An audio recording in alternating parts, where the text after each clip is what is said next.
بسم اللہ الرحمن الرحیم۔ تیسرا حصہ ماضی کا روزمرہ جملوں میں استعمال، یعنی مؤنث کے صیغوں کا استعمال۔ فتحت الباب، میں نے دروازہ کھولا۔ سمعنا الاذان، ہم نے اذان سنی۔ فتحت الباب سمعنا الاذان، یہ مذکر کا بھی ہو سکتا ہے، مؤنث کے لیے بھی ہو سکتا ہے، دونوں کا ایک ہی صیغہ ہے۔ وہ آپ کے اشارے سے پتہ چلے گا بولنے والا کون ہے، وہ مذکر ہے یا مؤنث ہے، تو اس سے ہمیں اندازہ ہوگا۔ فاطمۃ ذہبت الی المدرسۃ، فاطمہ اسکول چلی گئی۔ فاطمۃ ذہبت، وہ چلی گئی، الی المدرسۃ، اسکول۔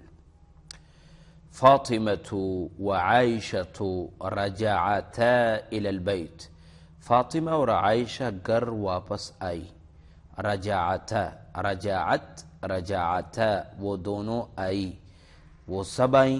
رجعنا، آپ واپس آئی، رجعتی، ٹھیک ہے۔ میں واپس آئی، رجعتو، ہم واپس آئیں، رجعنا، ٹھیک ہے۔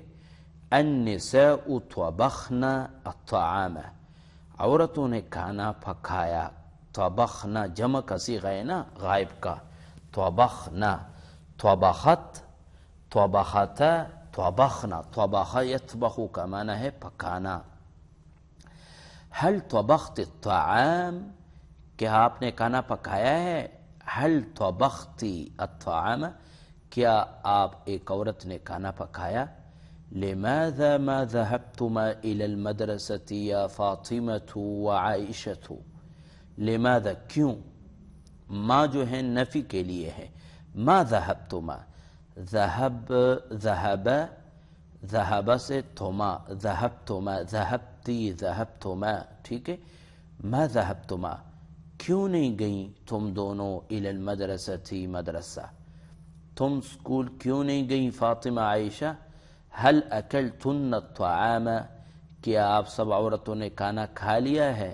هل اکلتن الطعام، اگر آپ کسی مخاطب سے پوچھتی ہیں هل اکلت الطعام، هل اکلتما الطعام، کیا تم دونوں نے کھانا کھایا ہے؟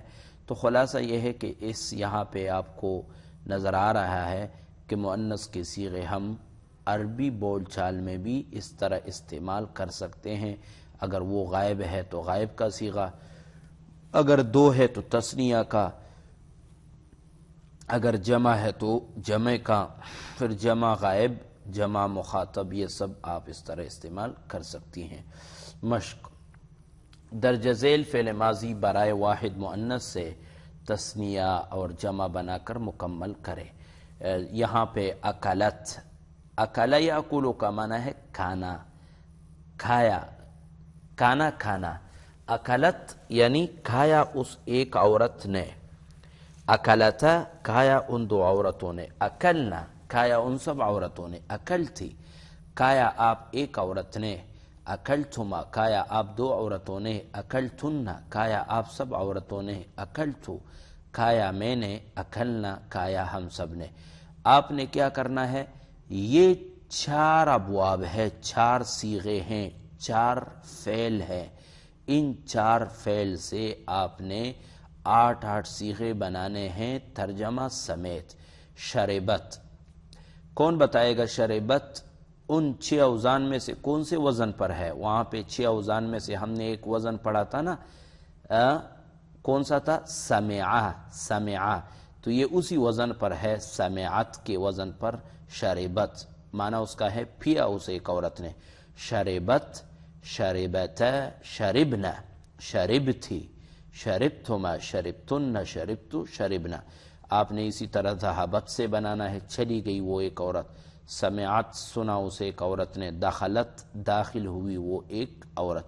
آپ نے ان 4 سے 8 صیغے بمعہ ترجمہ بنانے ہیں اور لکھ کر کے بھیجنے ہیں۔